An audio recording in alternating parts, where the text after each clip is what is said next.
Hello and welcome back to SirKentSaid.com. As I said, I want to touch on Extraction 2. I know I'm late to this party, but I'm showing up anyway. At a cost of $65 million to make, it was shot in 29 days. A lot of the conditions were in freezing weather, meaning that train scene was practical. The outside temperature was in the high 20s. Famously, Thor, Chris Hemsworth himself, said that the stunt involving the helicopter made his ass pucker a little bit because that was a real helicopter, and as far as he's concerned, the blades are like 20 feet away from his face. So that one made his ass pucker up. But that was because of the mad genius of Sam Hargrave. This brilliant bastard, coming from a stuntman's background and stepping up to a director's position, he has a unique outlook on how he wants things to look, and he has a unique understanding and demand as far as his action scenes go. He and one other director, the director for John Wick, I can't think of his name right now, Chris something. They tell you up front, if you're going to do one of their movies, they expect you to do 60 to 70% of your own stunts. If you cannot do that, you don't get the role.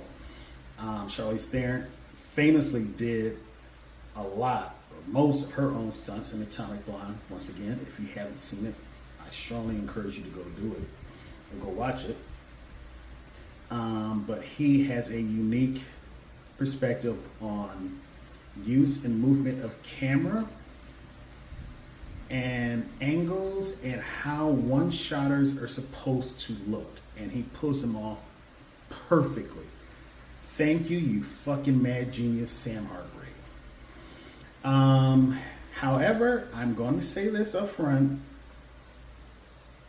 Bringing Thor back and having him live through being shot in the neck, falling 2 stories into that dirty, nasty, stinky ass water from the first one, and having him live,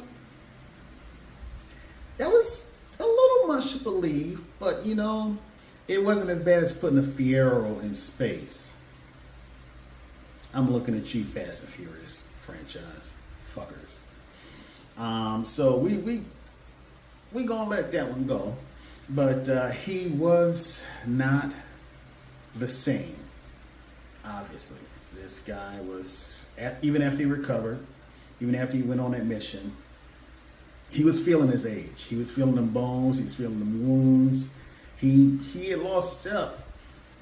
He was still good, but he had lost a step. And in this movie, we got to see him be vulnerable in a way as far as the explanation to his relationship with his son and ex-wife. So that was a welcome layer to such an action-packed movie. I appreciated that. And the now growing relationship between him and, I'm not even going to try and pronounce her fine ass first name, Farhani, who also stepped her game up in the movie. And I think we're going to see a growing relationship between them in the third one, because it is there. There was a moment of jealousy in the movie once we found out exactly who or how Rake was related to the people they were rescuing in the movie. I mean, that green-eyed monster came out and just slapped Rake right across the face with a dick. So yeah, that's going to be explored more in the next movie. And finally, the addition of this sexy ass should be James Bond in the next goddamn movie if they get their heads out of their asses. Idris Elba as the mysterious handler, nameless guy with the missions and the paycheck. If they can give him more of an exposition as to how he just showed up, why he's there and who he's working for in the next one, that would be cool. He was just a great addition. He fit the role, very believable, and kudos to Sam for coming up for this. But yeah, Extraction 2 was as good as 1. There's definitely no disappointments. I'm a little concerned for 3. I mean, I just don't see how Sam Hargrave can go up from here, but I have faith. Okay, come at me in the comments. Go ahead and let's talk about this, let's discuss, and I will see you on the other side.